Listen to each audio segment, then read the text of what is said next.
a feeling you'd come back and save me from all those lonely nights and heartbreaks. And I feel misplaced without you. Why don't we go back to, why don't we go back to, never wanted to end it like we did. Hi everyone, Steph here. Welcome back to my channel. Stay tuned today for some tips on what to expect and how to handle your last trimester of pregnancy, as well as how Carlos and I managed the last week of our pregnancy and how we tried to hurry on the contractions and the labour.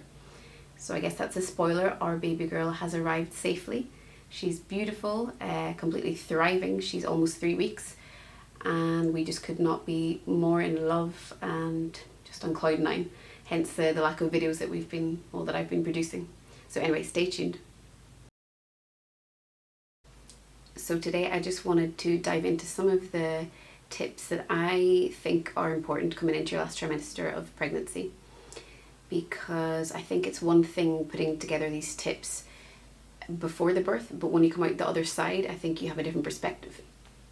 So the number one tip that everyone gave me, and you kind of take with a pinch of salt, and it's just a bit cliche, but actually now I would totally back, is people talk about making the most of you time. What you don't realize when you hear that advice is, I guess because, you know, if you're a first time mum, you don't know the schedule of what it means to be a parent to a newborn. But when they're fresh out of the womb and you come home with them, they literally take up every minute of the day, which maybe some mums knew, and I think I probably knew that, but the reality is a surprise. Even if, like me, you're lucky and you have a really chilled baby who took well to breastfeeding, sleeps well, they still need you all the time, even to fall asleep. Even when they're asleep, they don't have long naps at the beginning. So, you know, if you're lucky, you get maybe 30 minutes of them sleeping, and you think, right, do I sleep? Like everyone says, make the most of sleeping when they sleep, or do I catch up on laundry? And you think, yeah, but laundry can wait. But when it comes to newborn, you go through so many changes of clothes that you do need to do laundry when they sleep. So you time, meaning that you're lucky if you get a shower before 4 p.m. So when you're in your last trimester, make the most of just anything that involves being good to yourself, or just catching up on any little chores, any kind of non-essential lists that you've got in the back of your head, because it's going to be a long time before you get to tackle these again. And what goes kind of hand in hand with that is couple time. Everyone says make the most of being a couple because soon you'll be 3.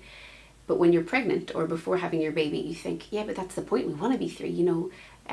But I guess you don't realise that having a baby shifts the focus completely in your relationship, and it completely changes. I mean, we're only coming up to the 3rd week of having this little peanut in our lives.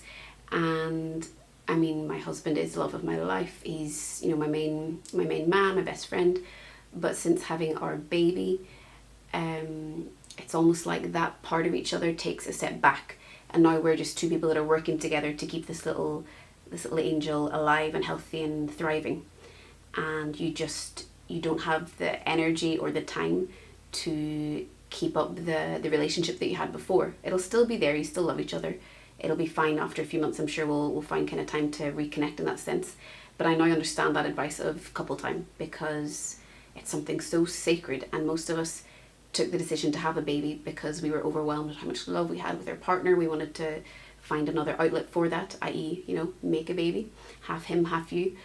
But yeah, I would just say really look at your relationship, and also discuss your expectations of what each other's role is going to be when the baby arrives. Obviously, as a mum, if you're breastfeeding especially, you're going to be their number one.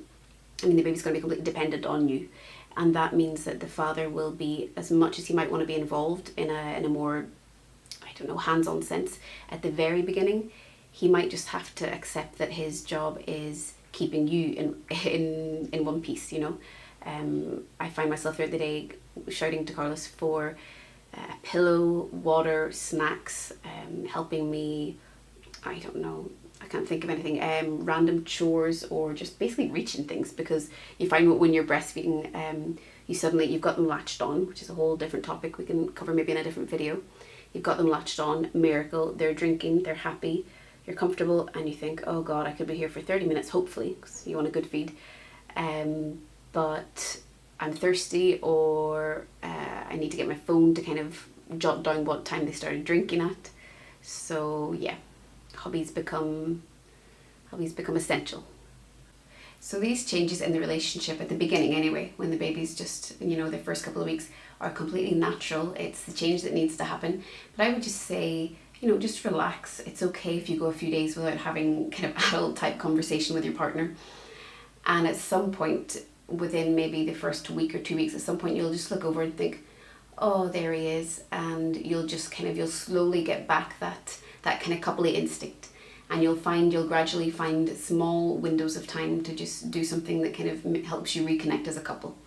For us, we just occasionally, if she's sleeping, we'll say, right, let's put on an episode of whatever, Modern Family, or what is it, The Queen's Gambit. Just anything to kind of just remind ourselves of what we were before. Which doesn't mean at all that we don't want this child to take over our lives as she has done, because it's everything. That's what we wanted, and that's what we have, and that's what we love.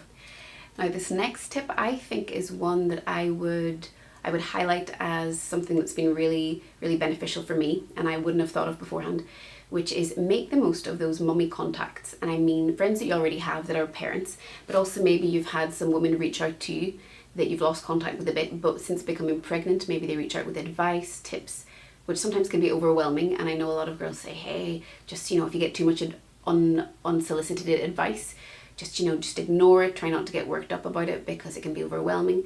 But actually, do you know what, if you're someone that gets annoyed by that, I wasn't really, but if you're someone that gets a bit kind of frustrated with all the advice, unwarranted advice, that's the phrase, do you know what, just stick with it and don't rule out those people, because actually on the other side of the birth, once you've got your beautiful baby girl, these girls are going to be your lifeline. And I don't mean just for advice, I mean just having someone to talk to that's been through the same thing. Because birth is like pregnancy. It opens up this massive new world of issues, topics, feelings, physical symptoms, you name it. You'll go through it, even though you don't know what you're going to go through yet, if that makes sense. What I mean by this is, you could speak to anyone, you could speak to any friend, they don't have to be a parent to get this. But most people, once you have given birth, the focus then shifts obviously to the baby, which is what you want, including your partner as well. So after 9 months of everyone being very attentive to your physical and emotional needs, and how you're doing as a woman because you're carrying the baby, suddenly you give birth and it's all about the child, which is the way it should be, and that's what you want as a mum. You instinctively want everyone to care about and want to protect this child. But all of a sudden you feel a little bit, I felt a little bit alone, which is strange because I'm overwhelmed with loving family and friends here. But just in the sense that you've just gone through the most extraordinary experience of your life, but you have to completely focus on now moving straight on to the next step, which is keeping this little one safe and alive and managing everything at home with her or him. And anyway, I just found that these friends and girls that had reached out to me in pregnancy are the ones that have made all the difference. They've been the ones that I've been kind of WhatsApping at 4 a.m. just saying, hey, when you started breastfeeding, did this happen to you? Or just, silly anecdotes, just talking to someone that's been through the same thing. Hey, how many stitches did you get in labour? The kind of details that other people maybe wouldn't know to talk about because they haven't been through it.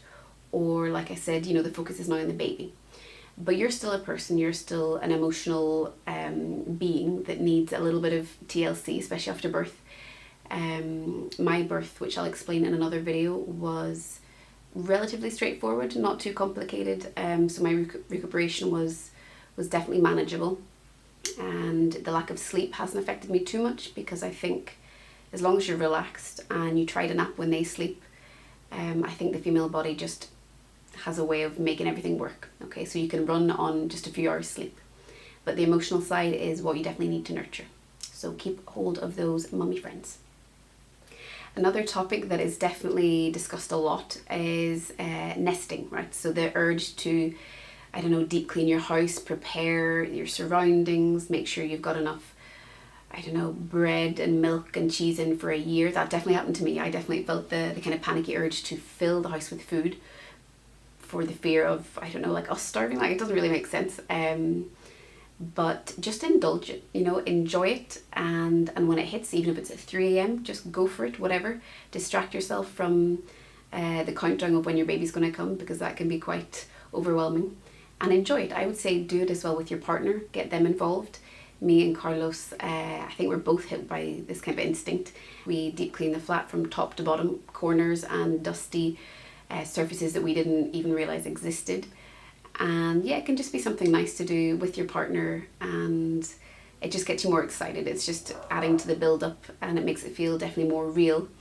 You also want to wash all the baby's clothes with a hypoallergenic detergent, even if it's brand new. Especially if it's brand new, you want to wash everything. So that was also strangely exciting for us, hanging out her clothes for the first time, just looking at it and just almost melting over the size of the little socks. Was just, you know, these kind of things just really add to the special moments in those last few weeks. So another essential topic to definitely look at is that of health, well-being, exercise. And I suspect at this point in your pregnancy, you're not going to make a big change. You know, if you start some new stretch or yoga pose, I don't know, or adjustment in your diet, you're probably not going to make a big difference to your birth experience. But basically, I mean, your mental well-being, I think that's what you need to focus on at this point. And a lot of the preparation that they discuss when it comes to child labor, if you're going for a normal birth, is your mental preparation. So for me, that had a lot to do with exercise. So I cut back from my running, obviously. I think maybe in the 36th week, I kept going quite late, but that was approved by my health provider, my, I don't know what you call that in English, my back specialist that kind of guided me with some back issues that I'd had over the years, and my physio. And all of them together had given me the okay to keep going with running until that point. And then I switched it for fast walking, which is what we call it in the UK. So that made all the difference to me. That made my mental well-being just, I don't know, I just kept steady. I felt like myself whilst being pregnant, you know. So find whatever works for you, whether it's some basic yoga poses, stretches, lunges. Squats are really useful. I mean, I think they're very beneficial. They make you kind of strengthen your core. And if you can see a pelvic floor specialist as well, which I did, I think that would be really helpful, and it just gives you more confidence going into labor. So definitely don't overlook exercise and health. Now, you're not always going to feel like whipping out the camera, but you know, it's one of the most treasured memories that you'll ever make and have with, especially with your partner. So get into the habit of taking those, whether it's monthly or bi-weekly photographs of your bump, ideally side profile, and I promise you it will be a sequence of photographs that you will treasure. I think probably more so than any other album you've ever made. There are such a wide variety of keepsakes available these days, so just get investigating, see what you fancy. I would just highly recommend getting organised beforehand, before the little one arrives. And just stock up on handprint kits, ink or clay, personalised bodies. We got this particular one for my parents because obviously they would be far away when she was born, and we wanted them to just get excited and just feel as involved as possible. We also splashed out on a little St. Patrick's suit, obviously just to celebrate my, well, Northern Irish technically, background. And just it's fun as well to dress them up. So it's fun to have this kind of wardrobe ready. A little pricier than the other options, but completely worth it, is a Polaroid camera. This little machine just sits there in your house, and it gives you access to make these priceless memories at any given time. If anything happens, it's, you know, worth capturing on camera, or a sentimental moment, or if someone lands around the house and you realise it's their birthday, you just whip out the machine, take a quick picture, and now you have it with the baby, which is always 10 times cuter. And there you have a present on the spot.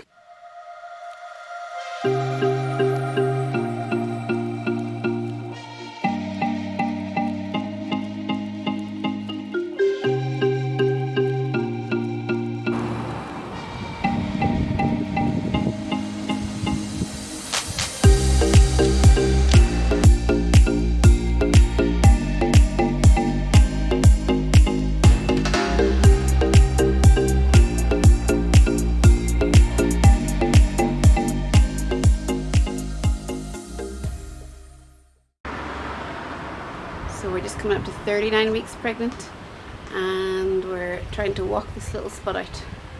Come up to a nice viewpoint, and despite having a belly the size of a watermelon, feeling really good. Managed okay with the uphill. So yeah.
So thanks for watching everyone. I hope you really enjoyed today's video.